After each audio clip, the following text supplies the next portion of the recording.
So guys, ito na po yung napamili natin. Mayroon akong kamote, ginger, may balinghoy ako, beef, and may pechay, may corn, may cabbage, and this one. Nilagang baka, okay? So, lulutuin ko ngayon guys. Niready ko na. This is beef. Pinakuluan ko na siya. Yung gagamitin ko, mayroon tayong ginger, mayroon tayong onion, lemongrass, and then the garlic. And we have the green chili, and then the carrot, the kamote, sweet potato ang gamit. We have corn, and then we have these beans, and then we have pichay. Turn on ko na yung ating fire. Antayin na lang natin na mag-init, then mag-isa na tayo. So guys, nag-a-add na tayo ng mantika. First, onion. Next is the garlic. Together with the konting ginger. One lemongrass also. Add. Okay, then mix. So, ayan guys. Dito muntik na masunog because meron pa akong ginawa. Mahirap talaga maging multitasking dito sa bahay. With 2 kids, with a lot of things to do. So, we need to add the beef na mga guys. I-mix na natin siya kung ano nangyayari. Yan, medyo brown na siya. Then, we need to add, we will season this salt. Ano ba yan? Ay! Ayan, salt. Black pepper powder, ha? Then, haluin natin siya para mag-mix ba yung lasa. Wow, bango oh.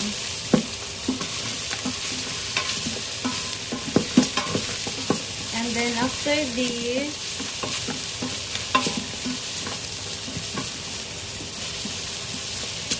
lagyan natin siya ng water.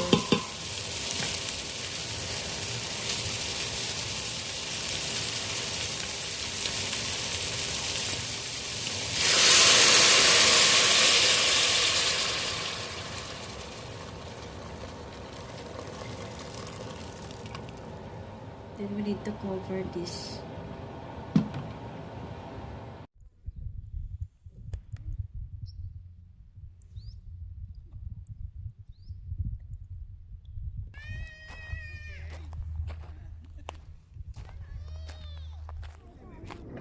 Oh, yes! Oh, that's on. Where'd it go?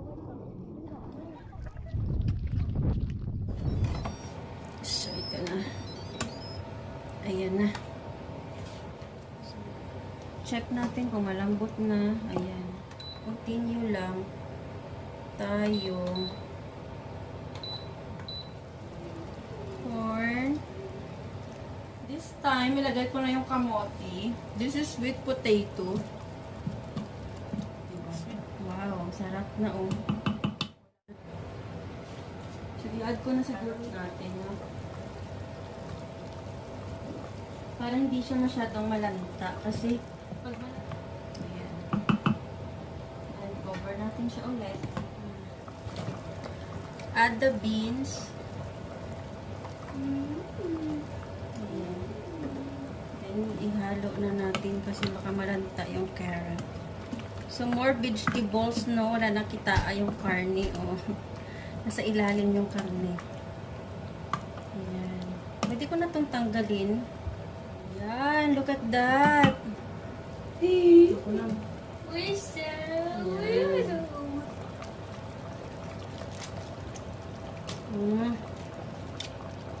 So, half muna ng cabbage natin ang ilalagay ko.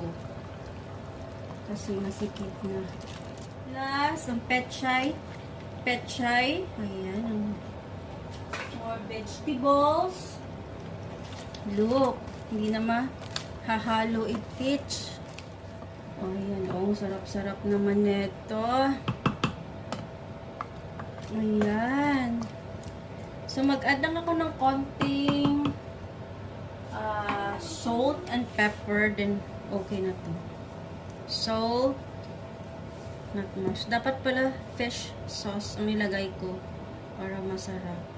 Pero okay na yan, guys. Huwag na tayo magpag-ulo ba. Isang kulo na lang para matunaw yung salt. Ayan, ang sarap. My gosh, nakakagutom. Ayan. So guys, luto na yung ating beef nilaga. Ayan. Thank you for watching. Bye!